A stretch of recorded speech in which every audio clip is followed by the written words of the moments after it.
दूसरी जानब टिब्बा सुल्तानपुर में मुहर्रम उल हराम के मौके पर भी सफाई के नाकिस इंतजामात पर शहरियों ने शदीद तशवीश का इजहार किया।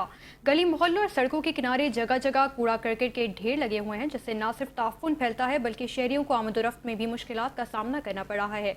मजीद बात करेंगे शेख हसन शफी से। हसन, बताइएगा क्या मामला है?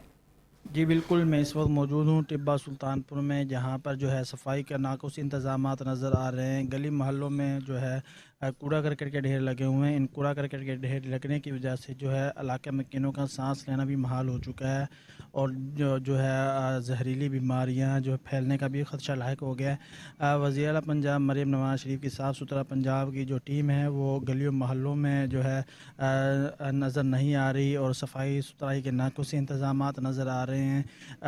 जो साफ़ सुथरा पंजाब की जो टीम है वो जुलूस के रूट्स पर तो सफाई कर रही है, लेकिन जो गली मोहल्लों में वहाँ पर जो है सफाई के नाक़ुस इंतज़ामात हैं। जगह जगह कूड़ा करकट के ढेर लगे हुए हैं, और न जो है दुशवारा है उन्होंने निजाम मरीफ से किया है। पंजीम शेप कर रही है, रूट्स किए हैं, उनको गली मोहल्लों में भी मुतहर्रिक किया जाए, ताकि वहाँ से कूड़ा करकट के जो ढेर लगे हुए हैं उनको उठाया जा सके और सफाई का अमल को जारी रखा जा सके।